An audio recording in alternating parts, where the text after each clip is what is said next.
Pessoal, boa tarde, é o professor Lucas de Matemática. Eu estaria fazendo essa videoaula falando sobre progressão geométrica, né? Progressão geométrica, como o próprio nome fala, né? Progressão, ou seja, eu vou ter uma sequência, né? Uma sequência numérica que possui uma certa regularidade. Na progressão aritmética, o que acontece? A gente tem uma razão, né? A gente tem uma razão. Ou soma valores positivos ou soma valores negativos e vai se obtendo os demais valores, né? Na progressão geométrica, o que acontece? Em vez de somar, por exemplo, uma progressão aritmética, 2, 4, 6, o que a gente observa? Está somando 2, né? A cada elemento vai somando 2. 2 mais 2, 4, 4 mais 2, 6, assim por diante. Ou pode também, né, subtrair 2 e assim por diante, né? Na progressão geométrica, o que acontece? Em vez de somar, certo, valores positivos ou negativos, na progressão geométrica, multiplica-se. Então, por exemplo, vamos fazer esse exemplo aqui, exercício 1. A sequência seguinte é uma progressão geométrica. Observe, primeiro termo, 2, 6, 18, 54, vírgula, etc. Determine o oitavo termo dessa progressão geométrica. Então, na progressão geométrica é o seguinte, ela tem um termo geral, né? Qual que é o termo geral? A n é igual a 1, certo? Vezes q elevado a n menos 1, certo? Isso é o termo geral da progressão geométrica, tá? Então, como eu identifico uma progressão geométrica? Você vai pegar a partir do segundo elemento e dividir pelo antecessor. Então, nesse caso aqui, vamos lá. 6 dividido por 2 dá quanto? Dá 3. Então, se eu pegar 6 dividido por 2 dá 3. Aí, se eu pegar o terceiro termo aqui, A1, A2, A3, terceiro termo, e dividir pelo A2, que é o segundo termo, o que vai dar? 18 dividido por 6 também vai dar 3. Então, 6 por 2 é 3, 18 por 6 é 3, 54 por 18 também vai ser quanto? Vai ser 3, certo? Então, se eu pegar a partir do segundo elemento e dividir pelo anterior, eu vou chegar num valor que a gente chama de razão da PG, né? Que a gente chama de Q. O Q, na verdade, é a razão da PG. Nesse caso, nesse exercício, a razão é 3. Como eu identifico uma PG? Se cada elemento que eu pegar e dividir pelo seu antecessor, se continuar dando 3 aqui, observe, 6 por 2, 3, 18 por 6, 3, 54 por 18, 3. Ou seja, a razão é 3. Então, eu posso concluir que essa sequência, né, é uma PG, certo? Agora, se as razões forem diferentes, aí não é PG, certo? Então, para ser PG tem que ter a mesma razão. Professor, pode ter razão positiva e negativa? Sim, pode ter positiva e pode ter negativa, certo? Não só positiva, né? Existe PG de razão 1? Existe, por exemplo. Eu tenho uma PG, os elementos 2, 2, 2, 2, 2, 2, 2, por exemplo. Se eu pegar a partir do segundo dividir pelo anterior, 2 dividido por 2 é 1. Depois, 2 por 2 é 1, 2 por 2 é 1, e assim por diante. Ou seja, a razão vai ser 1 e é uma PG constante, né? Assim como na PA. Quando eu tenho, por exemplo, uma PA 2, 2, 2, 2, 2.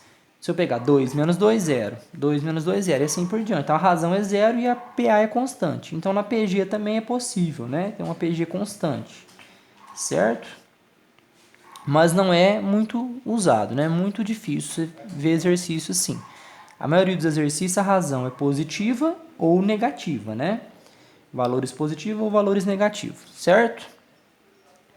Então, vamos resolver esse exercício aqui, Então, para ser PG, a razão tem que ser a mesma. Se não for a mesma, não é PG, certo?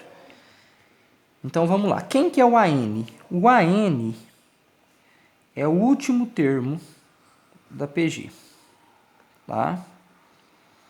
Ó, último termo da PG.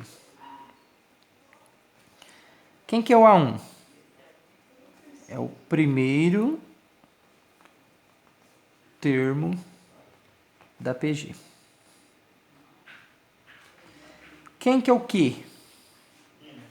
É a razão da PG. Quem que é o N? É o número de termos da PG. Tá. Número de termos da PG. Então, vamos resolver esse exercício, então, ó. O A1 vale quanto? Vale 2. O A1 é 2. O AN é o seguinte, o AN é meu último termo. Ele não falou assim, ó, determine... O que ele falou? Determine o oitavo termo. Então, ele quer saber quem vai ser o oitavo termo dessa progressão geométrica. Então, eu vou chamar esse oitavo termo de AN. E vou considerar que essa PG tem 8 termos. Então, eu vou chamar o AN de 8. Então, ó, AN vai ser igual a 8. Quem que é o A1? É o primeiro, é 2. Quem que é o Q? A razão que eu achei é 3. E o N é o número de termos, ou seja, ele não quer saber o oitavo termo, eu considerei o oitavo termo como último, então essa PG tem 8 termos. Então agora vamos só substituir na fórmula e fazer a conta, ó. Vai ficar assim então, AN, que eu chamei de A8 também, né? A8, que é o meu AN, meu último termo, que ele é o que o exercício quer, é igual a 1, que é 2, vezes a razão, que é 3, elevado a n menos 1. O n é 8. Vai ficar 8 menos 1. Então, o A8 é igual a 2 vezes 3 elevado a 8 menos 1, que é 7. Tá? Então, o meu A8 vai ser quem, então? 2 vezes 3 elevado a 7. Então, tem que resolver essa potência aqui, ó. Vamos lá, ó. 3 vezes 3, vezes 3, vezes 3, vezes 3, vezes 3, vezes 3. Ó, 7 vezes. Então, 3 vezes 3, 9. 9 vezes 3, 27. 27 vezes 3, 81. 81 vezes 3, 243. Então, 3 elevado à quinta é igual a 243. Faltou quanto? 3 ao quadrado é 9, não é? Então, 243 vezes 9. Vai dar, então, ó, 243 vezes 9. 9 vezes 3, 27. Fica 7, sobe 2. 9 vezes 4, 36. Com 2, 38. Fica 8, sobe 3. 9 vezes 2, 18. Com 3, 21. Coloco. Então, 2.187. Vezes quanto? Vezes 2. Então, ó, vezes 2. 2 vezes 7, 14. Fica 4, sobe 1. 2 vezes 8, 16. Com 17. Fica 7, sobe 1. 2 vezes 1, 2. Com 1, 3. 2 vezes 2, 4. Ou seja, quem que vai ser então meu A8? Meu oitavo termo? 4.374. Certo? Se você pegar a calculadora e continuar multiplicando aqui, ó, 18 vezes 3, 54. 54 vezes 3. Aí você vai pegar o valor vezes 3. No oitavo termo, você vai ver que vai dar 4.374, certo? Espero que vocês tenham gostado, né, dessa videoaula. Certo, gente? E espero que vocês tenham aprendido, né, como resolver, né? Certo? Até mais, gente. Um abraço. Tchau.